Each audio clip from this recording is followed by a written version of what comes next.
प्रिय बच्चों, हम पढ़ेंगे UP board 2024 Hindi model paper third. 2 model paper हम लोग पढ़ चुके हैं, तीसरा पढ़ रहे हैं।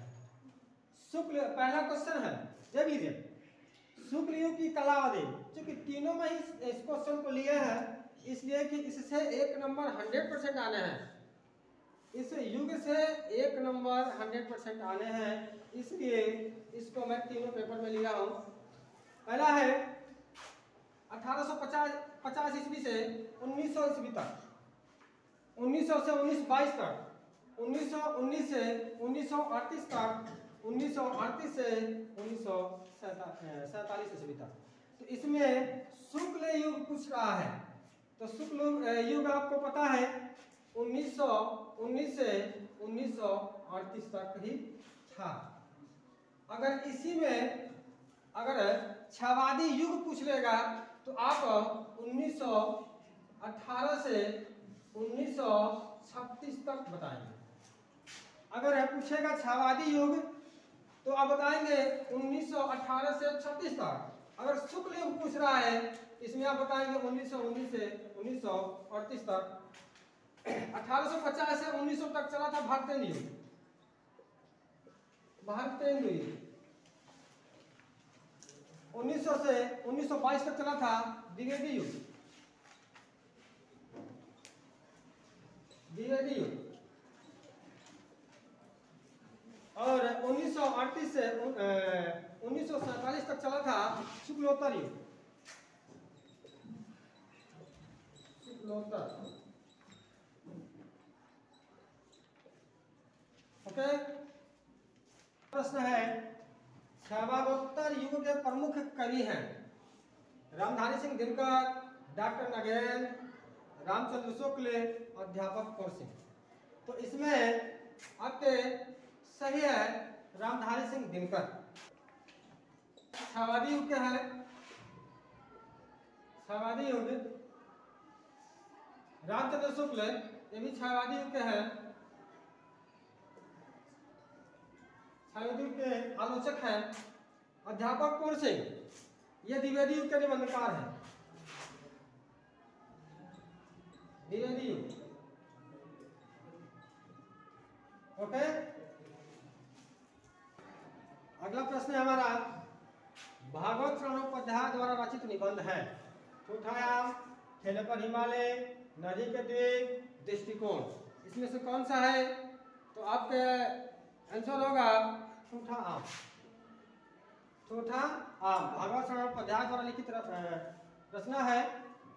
ठेले पर हिमालय, इसको लिखा है धर्मवीर भारती ने।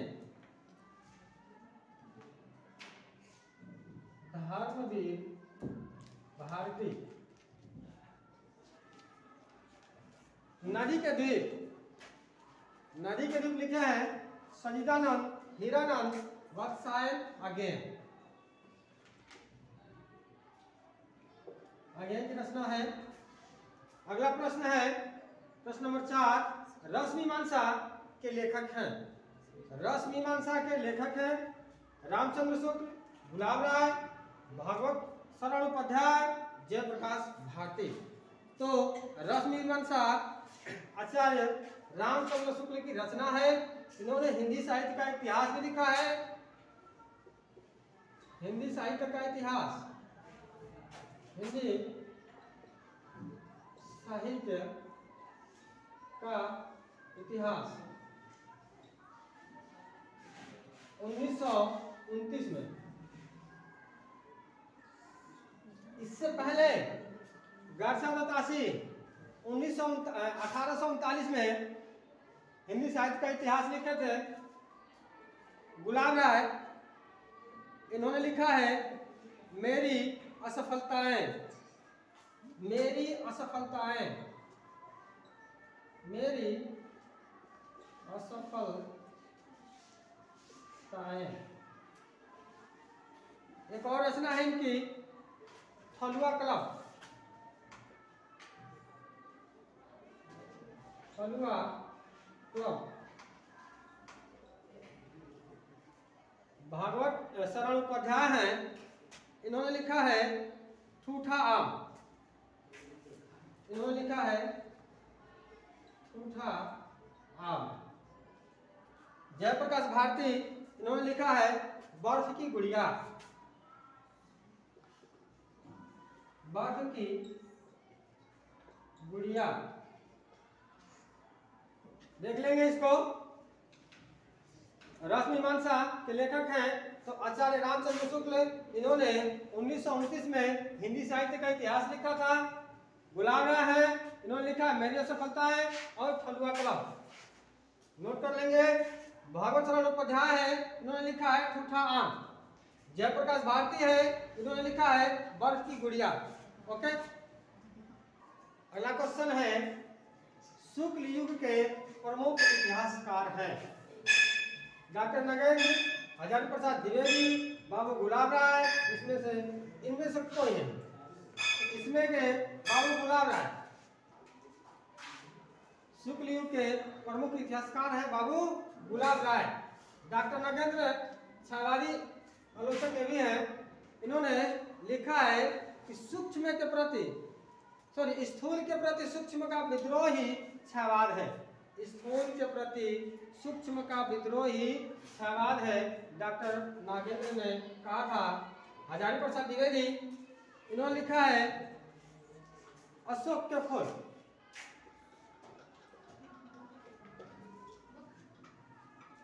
अशोक के फूल। और इनकी एक रचना है कूटज,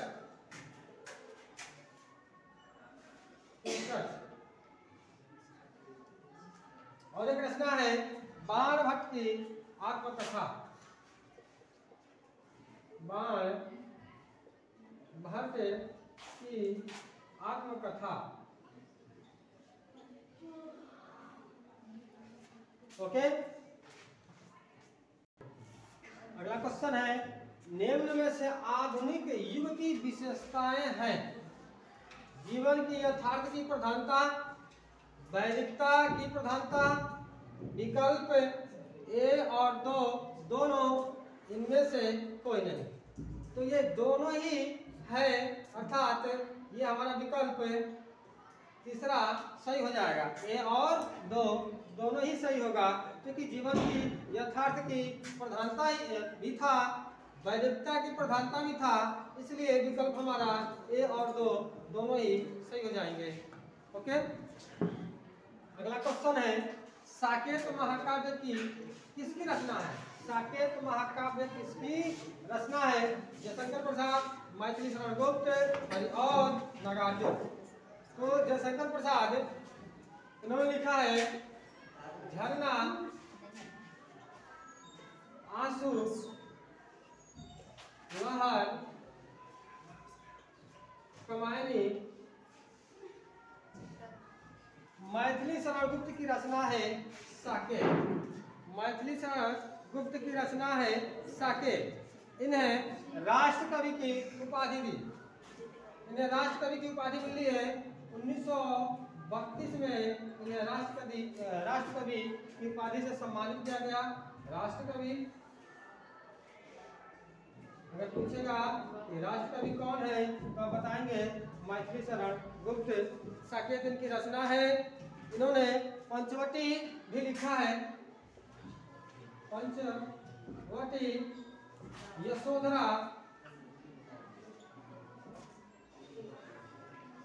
यशोधरा, हरिऔध। अगर पूछेगा खड़ी बोली हिंदी का प्रथम महाकाव्य तो आप लिखेंगे हरिऔध द्वारा लिखित प्रिय प्रवास। प्रिय प्रवास खड़ी बोली हिंदी का प्रथम महाकाव्य है प्रिय प्रवास। नागार्जुन, वैद्यनाथ मिश्र के नाम से जाना जाता है नागार्जुन को। वैद्यनाथ मिश्र के नाम से जाना जाता है नागार्जुन को। ये जब गए थे श्रीलंका, वहाँ बौद्ध मठ में बौद्ध भिक्षु बने 3 वर्ष तक, और वहाँ से अपना नाम चेंज कर दिया, नागार्जुन के नाम से प्रसिद्ध हो गए। उनकी रचना है हिमालय की बेटियां। हिमालय की कवियां। ओके, प्रश्न नंबर 8 है, निम्न में ऋतकालीन कवि हैं पद्माकर, बिहारी, सूरदास, विकल्प 1 और 2 दोनों ही। तो आपको पता है पद्माकर भी ऋतकालीन कवि है और बिहारी भी है, इसलिए आपका विकल्प चौथा सही होगा, क्योंकि ए और 2 यानी फर्स्ट और सेकंड दोनों ही सही है। सूरदास भक्ति काल के हैं, भक्ति काल के हैं, सूरदास जी भक्ति काल के हैं। ओके, क्वेश्चन है, ललित ललाम के रचयिता है पद्माकर, मतीराम, भूषण, बिहारी। तो मतीराम ने लिखा है ललित ललाम, पद्माकर ने लिखा है गंगा लहरी, गंगा लहरी। शिवराज भूषण ने लिखा है, शिवराज भूषण ने लिखा है शिवराज भूषण। शिवासन, शिवा बावनी वीरस के कवि है, ये वीरस के कवि है भूषण, वीरस, वीरस ने लिखा इन्होंने।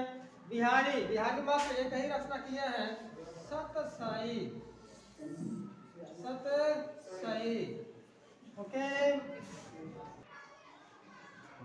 अगला प्रश्न है 10, हांसी हांसी बहाजे देख दुल्हा दिगंबर को, पाहुनी जे आवे हिमाचल के उछाल में। इसमें रस बताना है, कौन सा रस है, श्रृंगार रस, करुण रस, हास्य रस या वीर रस। तो कह रहा हंसी हंसी बहाजे देख दुल्हा दिगंबर को, पाहुनी जे आवे हिमाचल के उछाल में। यानी जब भगवान शंकर बारात लेके गए हैं, किस पे चढ़ के गए हैं, तो बैल के ऊपर चढ़ गए हैं और उनके गले में सांप है। तो उनकी सखियां यानी पार्वती की सखियां जब उनको देखी और सांप जो ही फन निकाल करके फूंक फूंक कर रहा था, तो सब लोग उसको देख देख करके डर करके भाग जा रही थी। इसमें कौन सा रस होगा, हास्य रस है, यानी हंसी है तो हास्य रस है। अब है श्रृंगार रस, तो श्रृंगार रस के दो भेद, एक संयोग श्रृंगार और एक वियोग श्रृंगार। एक संयोग श्रृंगार, संयोग श्रृंगार, और एक होता है वियोग श्रृंगार, वियोग श्रृंगार। यानी संयोग, जहां नायक नायिका के मिलन का वर्णन होगा वहां संयोग श्रृंगार होगा, जहां बिछड़ने का वर्णन होगा वहां वियोग श्रृंगार होगा। जैसे पद्मावत की एक पंक्तियां हैं कि ए तन जारो छाड़ के कहे कि पवन उड़ाए, कंत धरे जहां पान। यानी ए तन जायो छाड़ के, और पद्मावती कह रही है विरह की 10वीं अवस्था से गुजर रही है और कह रही है कि मेरे मरने के बाद, यानी वह पवन देव से कह रही है कि मेरे मरने के बाद मेरे राख को उड़ा करके ले जाना और उस जगह रखना जहां मेरे पति अपने पैर रखते होंगे। ये वियोग श्रृंगार। करुण रस, करुण रस है, जैसे देखी सुदामा की दीन दशा, करुणा करके करुणा निधि रोए, पानी परा तो को हाथ छुए नहीं, नैनन के जल सो पग धोए। इसमें करुण रस है, कौन सा रस है, करुण रस। वीर रस, वीर रस होता है साजी चतुरंग सन अंग में उमंग धरी, सरजा शिवाजी जंग जीतन चलत है। ये वीर रस का उदाहरण है। ओके, अगला प्रश्न है 11, हरिमुख मनोह मयंक। पंक्ति में अलंकार है उत्प्रेक्षा, रूपक, उपमा, अनुप्रास। तो उत्प्रेक्षा है मनहु, मनहु मानो जनहु जानो, इसका ट्रिक बता रहे हैं। मनहु मानो जनहु जानो, ये योजक चिन्ह या कहिए इसको, एक ट्रिक है, मनहु मानो जनहु जानो। जिस पंक्ति में आएगा उसमें उत्प्रेक्षा अलंकार होता है। आपका रूपक है, जब उपमेय को उपमान का रूप दे दिया जाता है, जब उपमेय को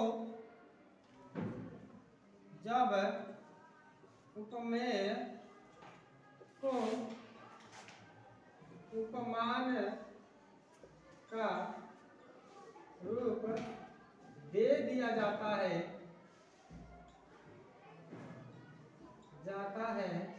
तो रूपक अलंकार होता है। जैसे सूर सूर तुलसी शशि उड़गन केशव दास। सूर सूर तुलसी शशि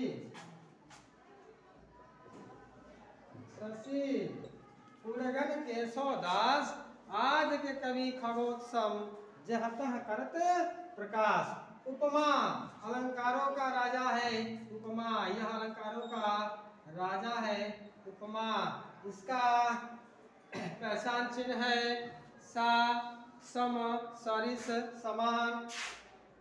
सा, सम, सरिस, समान। जिस पंक्तियों में आएगा उसमें उपमा अलंकार होता है। अनुप्रास, इसमें वर्णों की आवृत्ति बार बार होती है। इसमें वर्णों की आवृत्ति बार बार होती है। जैसे चारुचंद्र की चंचल किरणें खेल रही थी जलथल में। ओके, अगला क्वेश्चन है क्वेश्चन नंबर 12। प्रश्न नंबर 12, लिख कर लोहित लेख डूब गया दिन मणि आहा। व्योम सिंधु सख देख तारक बुदबुद दे रहा। इन पंक्तियों में पहले और तीसरे चरण में मात्राएं हैं। 11-11 है, 13-13 है, 24-24 है या 16-16 है। तो आइए गिन लेते हैं। इसमें एक लघु और एक गुरु होता है, यानी एक को हम लघु कहते हैं और इसको गुरु कहते हैं। यश जैसे है गुरु कहते हैं, यानी इसका मतलब 2 होता है। गुरु का मतलब 2। तो आइए हम गिन लेते हैं। छोटी ई और छोटा ऊ, इसकी काउंटिंग नहीं होती है। ऐसा क्वेश्चन 1 नंबर मिलना ही मिलना है। मात्रा गिनने के लिए एक क्वेश्चन 100% आएगा। तो अब गिनने के लिए जब जाने कि कैसे मात्राएं गिनी जाती है तो 1 नंबर आपके रखे हुए हैं। आइए देखते हैं। छोटे ही नहीं लिया जाता है, यहाँ 1 होगा, यहाँ पे ही 1 यहाँ हो जाएगा गुरु, क्योंकि यहाँ पे ओ है और ल है, गुरु हो गया।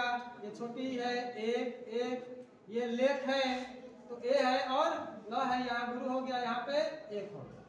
ये कम, ये बड़ा ऊ है तो 2 हो जाएगा, यहाँ गुरु 1 यहाँ पे भी गुरु, यहाँ छोटी है 1 यहाँ 1 और ये गुरु। यहाँ देख लेंगे यो आधा बड़ा है, नहीं आएगा, यो हो गया है, यहाँ गुरु हो जाएगा 1 हो जाएगा 1, यहाँ गुरु हो जाएगा क्योंकि सिंधु है तो 9 इस पे आके जुड़ जाएगा, यहाँ गुरु हो जाएगा 1 यहाँ हो जाएगा आपका 2 यानी गुरु 1, यहाँ गुरु 1 गुरु 1 और गुरु। आइए गिन लेते हैं। 1 2 3 4 2 6 7 8 2 10 11। पहले चरण में 11 मात्रा है। इसमें देख लेते हैं 2 3 4 2 6 7 8 9 10 11 और 2 13। इसमें है 11 और दूसरे चरण में है 13। ओके, तीसरे चरण में देख लेते हैं कितनी मात्रा है। 2 1 3 2 5 6 7 8 10 11, यानी तीसरे चरण में भी 11 मात्रा है। चौथे चरण में देखते हैं क्या है। 2 1 3 1 4 5 6 7 8 10 11 2 13, यानी पहले और तीसरे चरण में ही बताना है हमको। पहले और तीसरे चरण में बताना है तो पहले चरण में 11 मात्राएं और तीसरे चरण में भी 11 मात्रा है। तो हमारा पहला ही ऑप्शन सही हुआ। ओके,